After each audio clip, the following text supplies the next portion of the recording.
Here we go. We got some scratches on this car. As you can see, there's some scratches on here. They're minor scratches, so it doesn't need to be painted. And what we're going to be doing is wet sanding these scratches out and then buffing to make it nice and shiny again. What we're going to be doing right now, we're starting with some 1200 grit, and we're going to use a little water and wet sand it.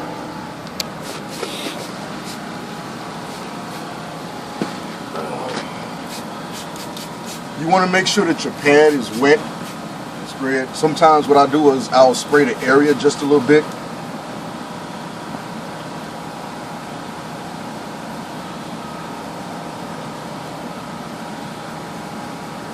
And if you have one, it's a good idea to have a towel so you can constantly wipe it off to see where you're at, see how deep you're going.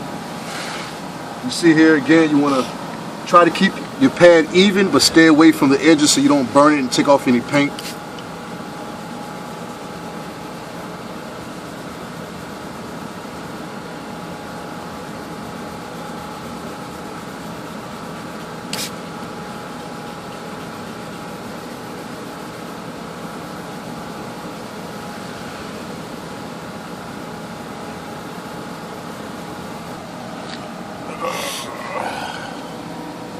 Alright, so this is what we've got. This is how it should look after we've wet sanded the scratches. The scratches came out. We've wiped it off using just a little 1200. And there's some old touch-up on there that somebody put on there that we're gonna actually sand off. Because there's the scratches that were underneath the touch-up weren't really that. They could have been wet sanded out, but.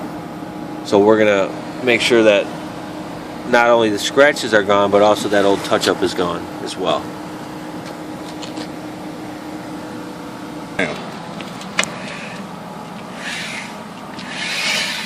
Okay, what TC is doing now, we've finished wet sanding all the areas that had the scratches that were actually too deep just to buff and polish out.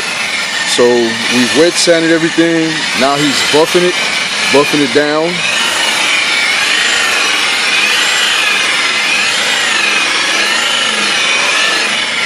You got to be careful, make sure that you got enough putty cream or compound in the area. You don't want to burn the paint.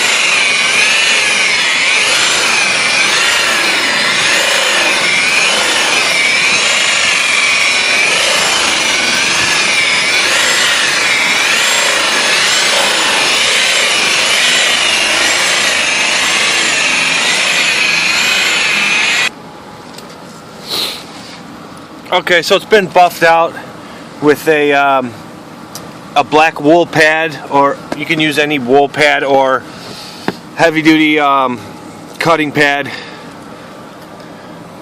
And we've got to just wipe it down a little. You can see there's some compound still in there. No problem. Make sure you just wipe it off. The scratches are gone. That old touch-up is gone.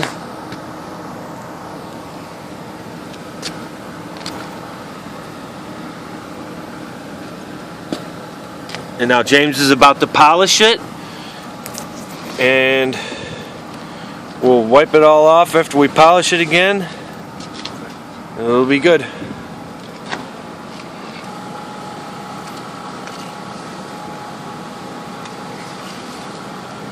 Too close? It's on.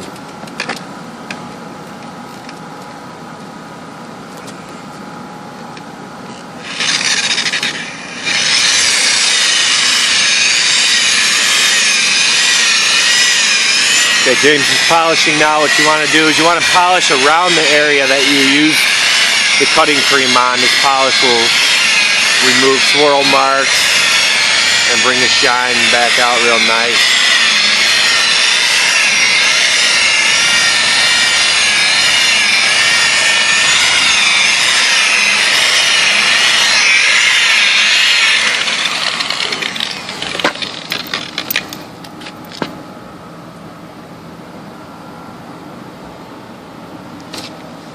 There you have it. Wet sanding and removing scratches with wet sanding and buffing. Okay, as you can see now, everything has been wet sanded first. Everything has been polished.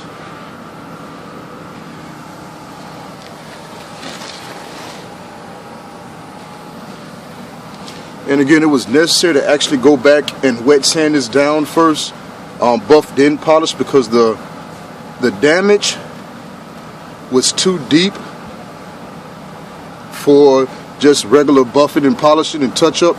So we actually had to wet sand it down and then go over it again with buffing and polishing.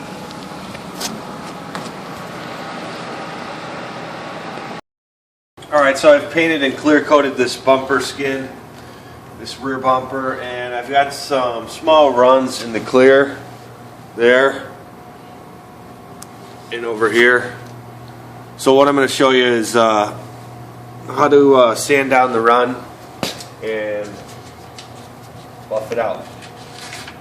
Got 600. I'm going to start with 600. I'm going to do that dry just to knock some of it down, and then I'm going to be able to tell where my high spots are, where the actual run is. I've got a popsicle stick to make it nice and flat and straight.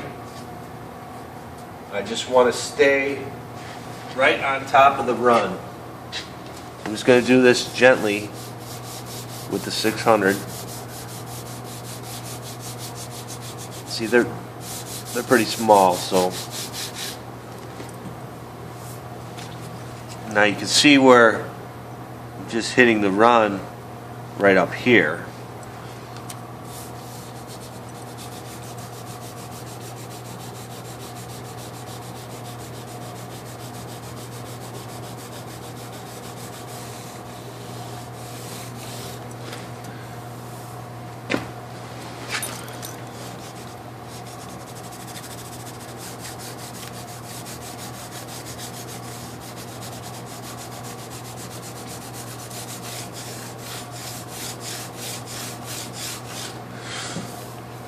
Once you get it knocked down a little bit,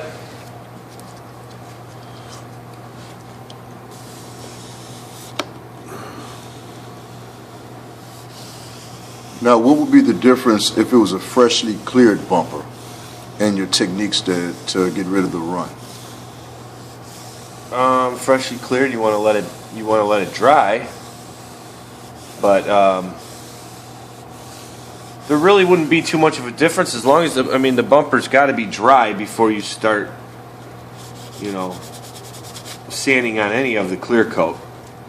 This one I cleared yesterday, so it has sat for about 12 hours. If it's freshly cleared, you're gonna have to be really careful. If it's not totally cured, you probably would want to start with something a little bit less abrasive than 600. You would probably want to start with maybe some 800 and then go up to your 1000 grit, 1500. Is there any point where you ever use any water for wet sanding it, or? Yeah, I'm about to show you that right now. I like to knock these down dry first, and then go over it with water and wet sand when I step up to 1500.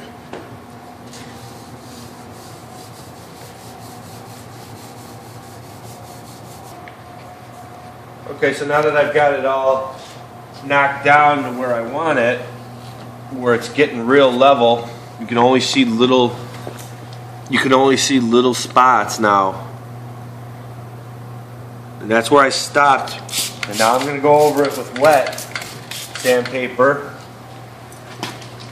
600 still, but I'm just going real easy.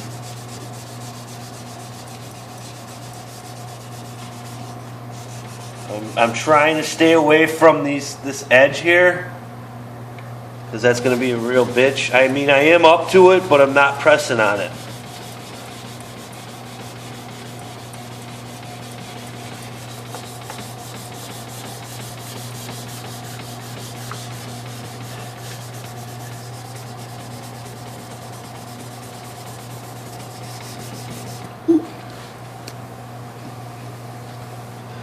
Okay, so now I went over it with 600 wet, and basically the run is gone. I mean, it's gone. You can't feel it. You can't see it anymore. Now what you want to do to make it easier to buff, you want to go over it with some 15 wet.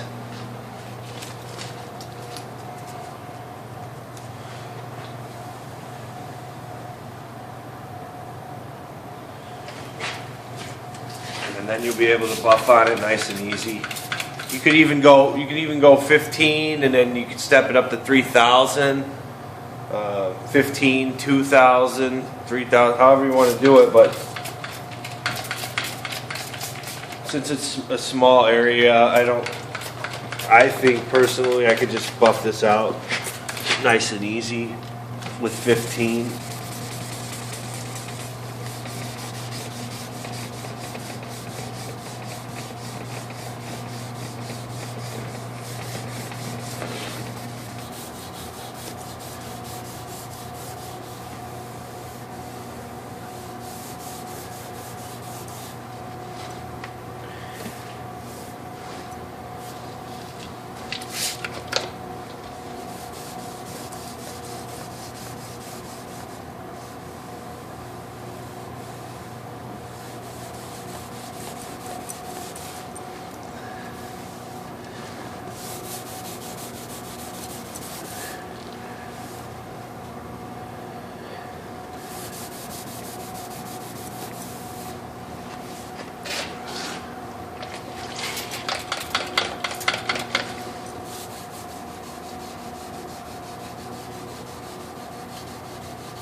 Okay, so we're ready to buff it. I'm going to put some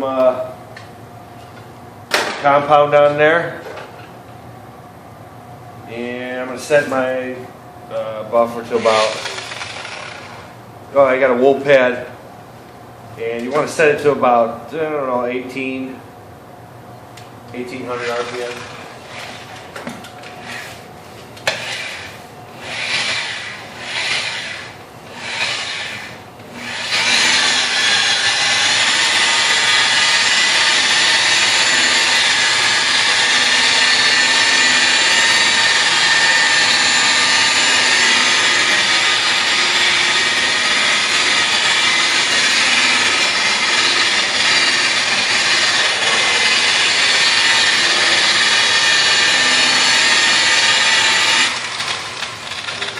Make sure you keep it wet with compound. If it starts to get dry, just add a little more.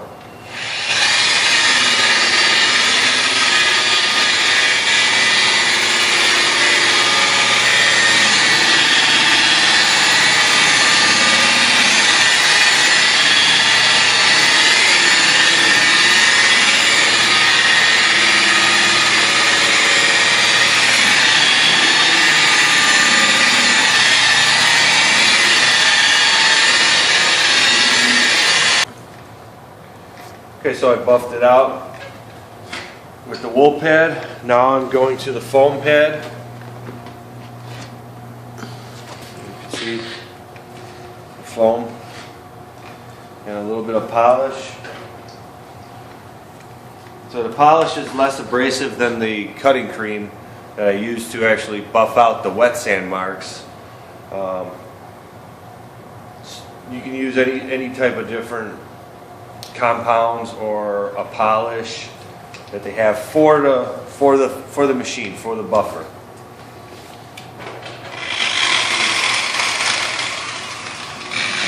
Keeping it at about the same speed, a little bit less for the polish.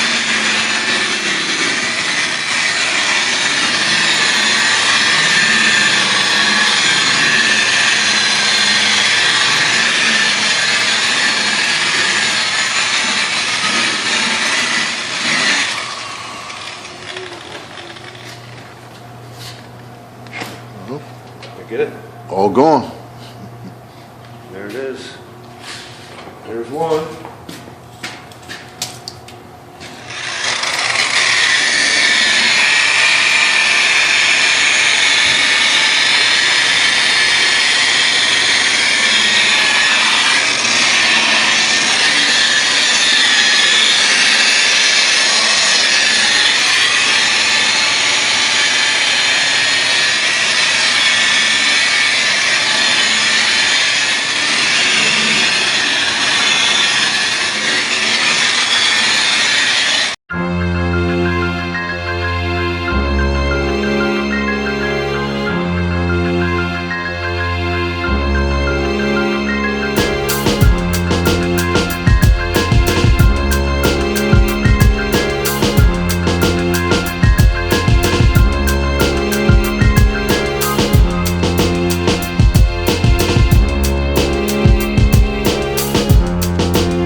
done.